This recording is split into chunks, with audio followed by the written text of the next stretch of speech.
I'm proud of the fact that as a member of the council, I championed that Buy American resolution for our stimulus dollars, so that 100%, so that the 100% of the dollars that we received from the stimulus package would come and be spent by American companies, hopefully Arizona companies. But here's the problem. The problem is that once again, even with the first stimulus package, we didn't get our share.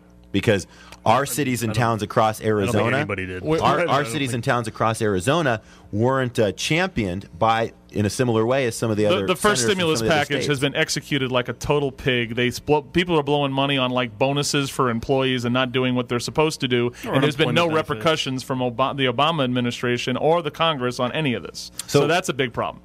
Are you in favor of cutting the tax rate for corporations and individuals to incentivize people to, have a little extra money, like a Joe Higgins with his garbage company and his hair cutting companies, to reinvest it in people and business? I'm in favor of having a tax code that is strategic, that incentivizes small businesses in the United States. So you're not in favor of jobs. Cuts. You're not in favor of tax cuts, though. You like incentives, but not tax cuts. We need a targeted tax code, a tax code that incentivizes people to create jobs in the United States. When I was working, when I was working in Washington D.C., one of the things that Congress did back in 2002, 2003 was they incentivized businesses to purchase infrastructure, and they did that by expediting the depreciation time period for restaurants, for retail, trucks, for large equipment. Those are the kinds of targeted things we need to do to get the economy moving. Again, additionally, if you look at the original stimulus package, a third of it was for tax credits,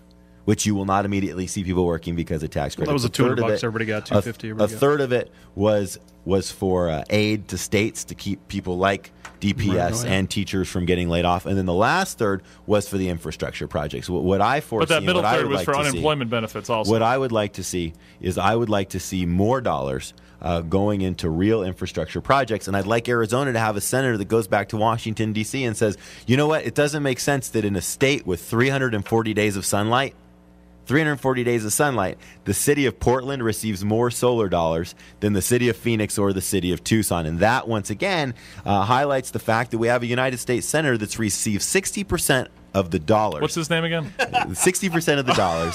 John McCain has received 60% of all the dollars from big oil since 2006 that has been contributed to politicians. 60%. And you talk about bonuses. Big oil's got their hand up everyone's. You talk about 60%. This is a real number. 60+% of those dollars have gone to one federally elected official, and his name's John McCain. You talk about bonuses.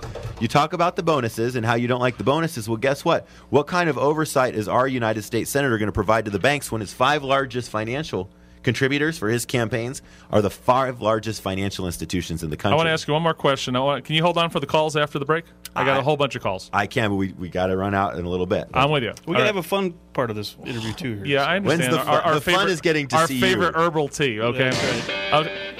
Ed, I had one more question.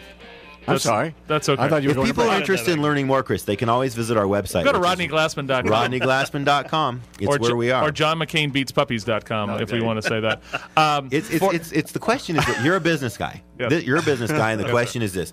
This campaign is not a campaign. It's a job interview for a 6-year irrevocable employment contract. And my question to you is, after 28 years of having John McCain work for you back in Washington, D.C., would you provide him with a 6-year irrevocable employment contract? If you listen to this show, which I know you don't, we're not big McCainiacs, so don't worry about it. We're not even at that point. We want someone to do what they're supposed to do and just, be what you are. Stop the bull crap, say what you're supposed to say, and if people like that and you get in, do it. Okay? That's why I'm trying to ask you about tax cuts and all that. $47,000. The president's appointed debt commission just came out with a report that every American right now has a $47,000 debt on their head. If you take the total federal debt and divided by the Americans. So the kid born at TMC this morning got a $47,000 tax bill right on his dome. Right.